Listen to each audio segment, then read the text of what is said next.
every November the S4 girls at St Mildred's have the opportunity to learn experientially for a 2-week period.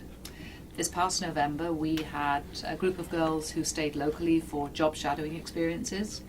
We had 12 girls who went to Ecuador on eco-service adventure, and we had 18 girls who travelled to China on a cultural, historical language experience.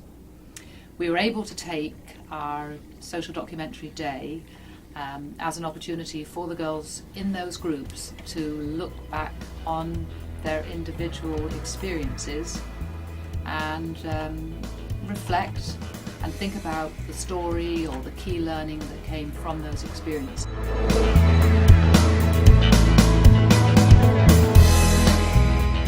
One documentary we're going to dive into in depth is one that I shot 2 years ago. That's been on film festival circuit, and it's where we went to Kenya and we did Celine Dion fans in Kenya. So we documented the Maasai warriors who are obsessed with Celine.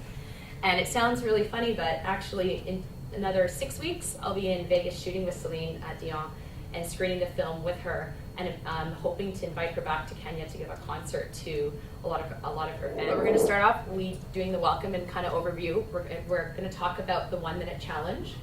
Which is something that is normally done if you do any type of storytelling or film workshops. They often challenge you to create, edit, shoot, and view a 1-minute film. So we're going to do that. You will get to be in the producer or the director seat. Obviously in your team that you need to have a conversation and decide who's the most comfortable holding the camera, who's most comfortable editing, who's going to be writing the storyboard, how you're actually going to take the idea of your 1-minute film to actually the creation of that film. How do you capture those life experiences and like how do we share them with others? Throughout history and oral tradition, stories are passed down from generation to generation, and sometimes it's the simplest stories that are the most powerful and that resonate with us the most and kind of form us in our telling of who we are at our core. So I really encourage the girls, the students here, to really focus on that and carry them forward whether they go into filmmaking or not.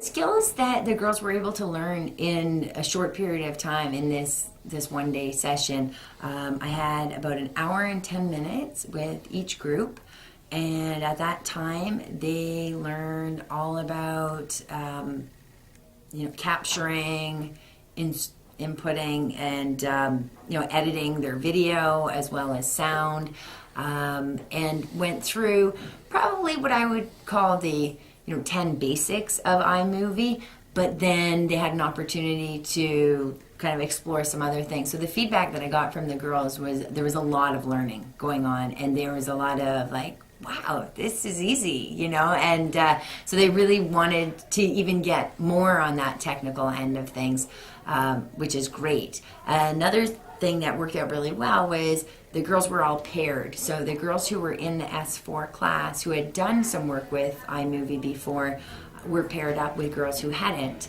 and together they went through the worksheet. So this was not teacher directed at all.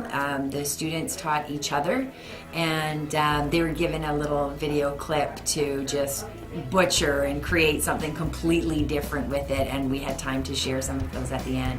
So what I got from the girls who had worked with iMovie was that this was a beneficial experience for them, kind of going over these things again in a teaching sense, really making it clear to them what they do know how to do and what they'd like to still find out. And for the girls who don't take ComTech, a lot of it was all new, and they were really surprised at how quickly they could learn how to use the iMovie program.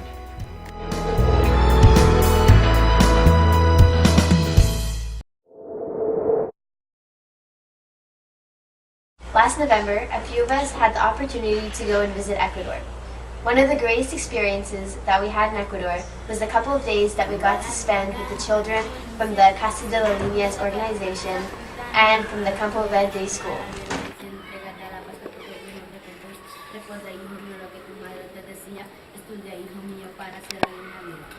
What did you get out of this experience? Well, for one, it changed my perspective on life. It really did, because all the things that you think are so basic, so silly, and that you should not get excited about, like pencils and stickers, they really made the kids happy. And it was really incredible to see how happy, like, they were running around showing each other which one they got, and it was the most heartwarming thing I've ever felt in my life.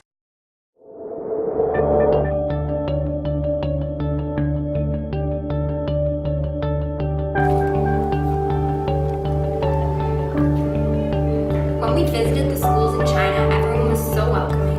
On the weekend, we each stayed with a different Chinese family, and they made us feel really at home. They were so generous, and they made sure that we had everything we needed.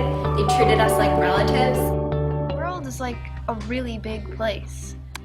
We're from a small town in Canada, and in comparison to China, where we went, it's like a little golf ball compared to a football field.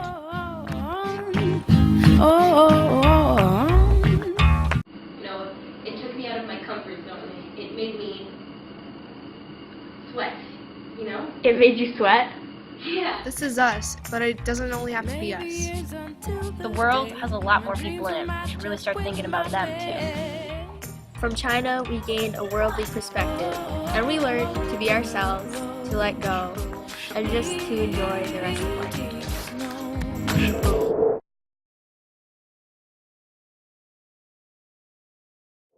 We thought the day was a great success. The girls worked to build some new skills, worked together to reflect on what they saw on trips, what they learned on job shadow experiences, and pulled together in their teams to create one-minute documentaries. In fact, we got 10 one-minute documentaries completed.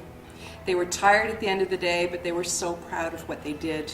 And I think we might have even got ourselves some future documentary filmmakers.